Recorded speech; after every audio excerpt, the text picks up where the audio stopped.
জাকের আলী, হাসান মাহমুদ, শরীফুলদের কল্যাণে বাংলাদেশ এই যে মোটামুটি একটা গ্রহণযোগ্য স্কোর গড়তে পারলো, এটা আপনার কাছে বড় হয়ে ধরা দেবে, নাকি তৃতীয় টি-20তে সংযুক্ত আরব আমিরাতের বিপক্ষে বাংলাদেশের টপ অর্ডার ব্যাটাররা যে দায়িত্বজ্ঞানহীনতার পরিচয় দিয়েছেন সেটা বড় হয়ে ধরা দেবে? দ্বিতীয়টা আমার কাছে বড়, কেননা এই ঘটনা দিনের পর দিন ঘটে আসছে। আমি একদম শুরু থেকে শুরু করি। পারভেজ ইমনের আউট, ফার্স্ট বল ডাক, কোনো প্রশ্ন নাই।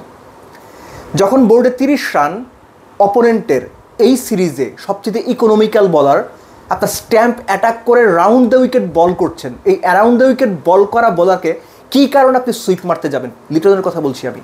আপনার ব্যাটে রান নাই, আপনি ভালো টাচে নাই, আপনি ক্যাপ্টেন, আপনার দায়িত্ব বেশি, আপনি কী কারণে সুইপ মারতে যাবেন? That was a crime, Liton. White ball ক্রিকেটে একটা কথা ঘুরে ফিরে বলা হয়, no back to back wickets. এই ম্যাচে বাংলাদেশ ইনিংসে বাংলাদেশ দুটো ওভারে দুটো করে উইকেট দিয়েছে। লিটন দাসের পরে ডাউন দ্য উইকেট এসে আউট হয়েছেন তাওহিদ হৃদয়। কোথায় খেলতে গিয়েছেন? সেই টিপিক্যাল অন সাইডে। তিনি কী শট ট্রাই করেছেন সেটা তিনি ভালো জানেন, কেন ট্রাই করেছেন সেটাও তিনি ভালো জানেন। কিন্তু লিটনের ওই আউট দেখার পরও তিনি আরেকটু সতর্ক হতে পারতেন কিনা এই প্রশ্ন তোলা যায়। কেন আমি সেটা বলছি? এরপর শেখ মাহিদির আউট। আমি খুব স্পষ্ট করে একটা কথা বলি, যিনি বা যারা মনে করছেন শেখ মাহিদি নাম্বার 5-এ টি-20তে ইন্টারন্যাশনাল সার্কিটে সাকসেসফুল হবেন, তাদের ক্রিকেটীয় চিন্তা নিয়ে, ক্রিকেটীয় মেধা নিয়ে আমার সিরিয়াস ডাউট আছে। শেখ মাহিদি যদি 10 ম্যাচ 4 বা 5 নম্বরে খেলেন, তিনি সর্বোচ্চ 2 ম্যাচ সাকসেসফুল হবেন। এই ক্রিকেট বোধটুকু যার নাই, তিনি আর যাই হোক বাংলাদেশ ড্রেসিং রুমে থাকা ডিজার্ভ করেন না যে কোনো রোলে। এর বাইরে এর বেশি এই ইস্যুতে আমার আর কিছু বলার নাই। শুধু শেখ মাহিদিকে 5 নম্বরে যেন নামানো না হয় এই অনুরোধ রাখবো। তাতে আপনি বা আপনারা যারা ডিসিশন নিচ্ছেন বাংলাদেশ টিমের ক্ষতি করছেন। খেয়াল করে দেখেন, 49 রান, 4 উইকেট চলে গেছে, 6 ওভার শেষ। তখন আর্গুয়েবলি ওই সময় পর্যন্ত বাংলাদেশের সেরা ব্যাটসম্যান তানজিদ তামিম দারুণ টাচে ছিলেন। তার কি আরেকটু ফোকাসড থাকা উচিত ছিল না? আরেকটু ধৈর্য ধরা উচিত ছিল না?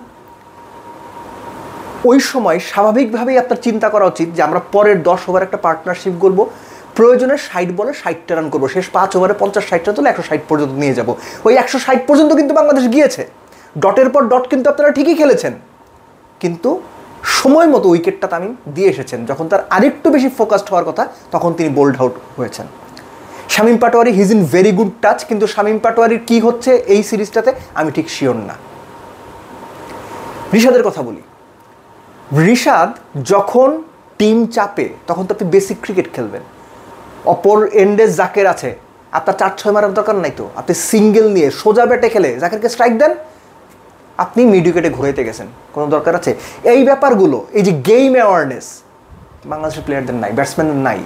আপনি যখন 21 বলের ব্যবধানে 26 রান তুলতে গিয়ে টপ অর্ডারের 3 উইকেট হারাবেন, তখন স্বাভাবিকভাবেই পজিটিভ ফ্রেম অফ মাইন্ড তখন একটু ডিফেন্সিভ ফ্রেম অফ মাইন্ডে চলে আসা জরুরি। সেটা 2 ওভারের জন্য হলেও, সেটা 15টা বলের জন্য হলেও। 15টা বলে তখন যদি 5টা-7টা ডট হয়, খুব বেশি কিছু যায় আসে না, আপনার রিবিল্ড দরকার।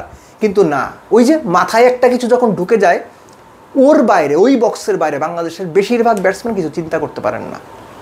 এই ম্যাচ কী হবে, আমি যখন ভিডিওটা করছি তখন বাংলাদেশের ব্যাটিং ইনিংস শেষ হয়েছে। এই ম্যাচ কী হবে আমি জানি না, কিন্তু বাংলাদেশের টপ অর্ডারের এই যে অ্যাপ্রোচ, এটা আপনি প্রথম দেখছেন, আজকে প্রথম ঘটলো না, দিনের পর দিন এটা ঘটে আসছে। আপনি যাদের প্রশ্ন করেন এগুলো নিয়ে, তারা আপনার দিকে তেড়ে আসবে, তাদের এই বাজে অ্যাপ্রোচটা ডিফেন্ড করবে, তারা কুয়াশার অজুহাত দেবে, তারা পরিষ্কার আকাশের অজুহাত দেবে, তারা কন্ডিশনের অজুহাত দেবে। তৃতীয় হাত, ডান হাত, বাম হাত, অজুহাত। এই তৃতীয় হাত বাংলাদেশের ব্যাটসম্যানরা বা বাংলাদেশের প্লেয়াররা সবচেয়ে বেশি ব্যবহার করে, যে কারণে গ্লোবাল কনটেক্সটে বাংলাদেশ সত্যিকার অর্থে দিনকে দিন পিছিয়ে যাচ্ছে। যদিও আমাদের ক্রিকেটাররা এটা মানতে চান না, তারা মনে করেন তারা অনেক বড় প্লেয়ার, তাদের সামর্থ্য অনেক বেশি, তাদের প্রয়োগ করতে গিয়ে তারা সব কিছুই পারছেন, কিন্তু সব কিছুই যে দিনের পর দিন একই রকমভাবে ভুল হচ্ছে এটা তারা মানতে চান না। লাস্টলি শুধু একটা কথা বলবো, আপনি যখন দিনের পর দিন একই ভুল পুনরাবৃত্তি করেন, তখন সম্ভাব্য দুটো ঘটনা হতে পারে।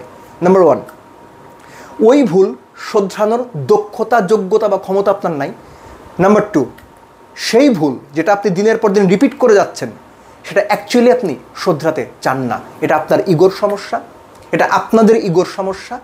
একই সঙ্গে দর্শক, ক্রিকেট, দেশের ক্রিকেট, কোনো কিছুর প্রতি দায়বদ্ধতা না থাকার একটা বাজে উদাহরণ।